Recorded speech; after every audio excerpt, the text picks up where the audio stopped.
Mesdames, Messieurs, c'est avec un immense plaisir que je me retrouve parmi vous ce matin pour présider la cérémonie d'ouverture du forum régional dont le thème est axé sur les perspectives de l'emploi des jeunes à Thiès, organisé par le Conseil départemental de la jeunesse de Thiès.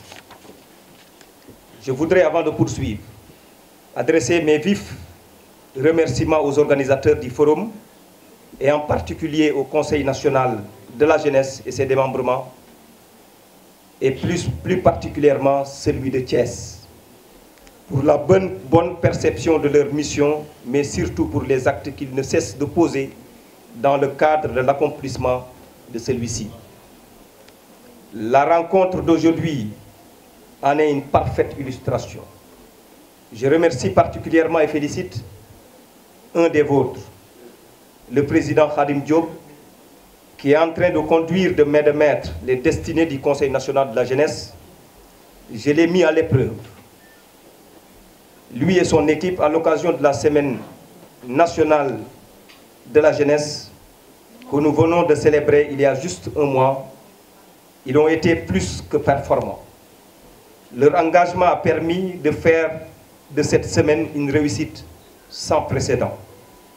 Mesdames, Messieurs, l'objectif du forum est de permettre aux participants, aux institutions, aux partenaires techniques et financiers d'engager ensemble une analyse approfondie afin de mieux cerner la problématique de l'emploi des jeunes au Sénégal en général et ceux de la région de Thiès en particulier.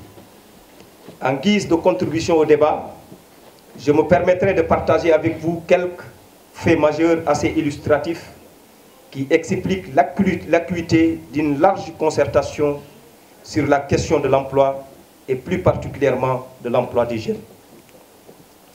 Je ferai noter à ce propos que selon les statistiques, plus de la moitié de la population en Afrique subsaharienne a moins de 25 ans.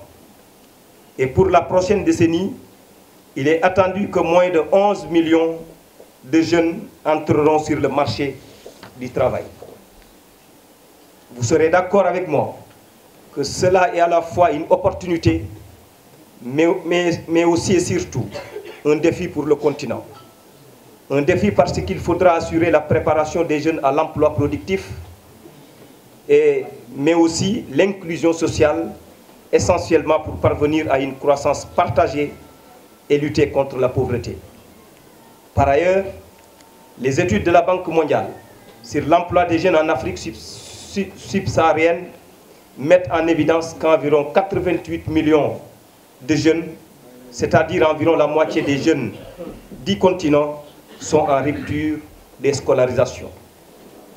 Et qu'environ un jeune sur 5 ne travaille pas et n'étudie pas non plus. Environ 80% des jeunes sont en situation d'emploi précaire. Ce taux est beaucoup plus élevé chez les jeunes et les femmes, et plus particulièrement dans les zones rurales. Plus grave encore, beaucoup de ceux qui ne terminent pas leur étude primaire et même l'enseignement supérieur n'acquièrent pas les compétences techniques favorables à la transition vers un emploi productif. Le Sénégal n'est pas en reste dans ce constat. La région de Thiès encore moins. En effet, notre pays, comme tous les pays du continent au sud du Sahara, est affecté par ce fléau mondial causé, d'une part, par une démographie galopante et une économie peu adaptée pour prendre en charge cette mutation et les besoins qu'elle engendre. Besoins en éducation, besoins en formation, besoins en emploi, besoins en santé, etc. En effet, la jeunesse dans notre pays représente plus de 60% de la population et chaque année, plus de 200 000 nouveaux demandeurs d'emploi arrivent sur le marché du travail. Que fallait-il faire ou que faut-il faire? La réponse nous est donnée à travers l'option prise par son Excellence M. Macky Sall, président de la République du Sénégal, depuis son accession à la magistrature suprême de notre pays. D'inscrire la problématique de l'emploi au cœur des préoccupations du gouvernement et parmi les priorités du plan Sénégal émergent. Cela s'est traduit par la mise en place de divers mécanismes qui tous œuvrent pour l'épanouissement socio-économique de la population en général, des jeunes en particulier. Parmi ceux-ci, il y a l'ANPEJ, le PRODAC, le FONGIP, l'ADPIME, le PAPEJ, les 3 FPT, etc. Cette volonté, le chef de l'État l'a réaffirmée le 13 septembre dernier, lors du Conseil des ministres au cours duquel il annonçait au gouvernement sa décision de faire de l'année 2018 une année sociale dédiée aux jeunes, aux femmes, aux enfants, aux personnes âgées et celles vivant avec un handicap, en somme aux couches vulnérables.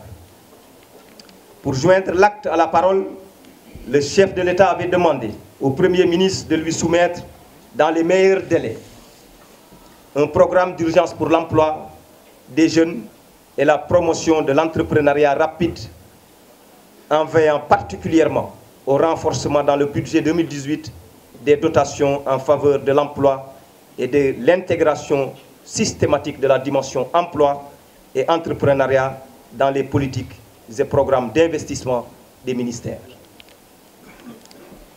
C'est ce qui explique et justifie l'avènement de la délégation générale à l'entrepreneuriat rapide des femmes et des jeunes qui cherchent à assurer plus de célérité dans le processus de mise en place des projets d'entreprise par ces derniers. Il n'est plus un doute que la prise en charge de la problématique de l'emploi des jeunes est une préoccupation essentielle des pouvoirs publics au regard des opportunités offertes aux jeunes et à travers une panoplie des structures mises en place pour une réponse pertinente liée à la question.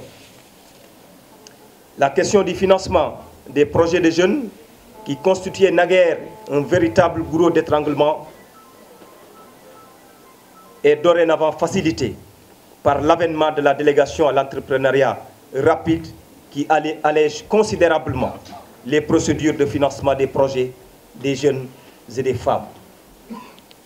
Chers jeunes, pourrait-on dire que la balle est dans notre camp et dans votre camp? Il faudra cependant résoudre un certain nombre de préalables, notamment le renforcement de nos capacités, de vos capacités, qui est à mes yeux une condition sine qua non pour booster et optimiser vos chances d'accéder à un emploi. Les différentes structures et mécanismes dont j'ai parlé plus haut sont là pour vous aider, pour vous y aider. Profitez-en et ne ratez pas le départ pour arriver confortablement dans le train de l'émergence 2035.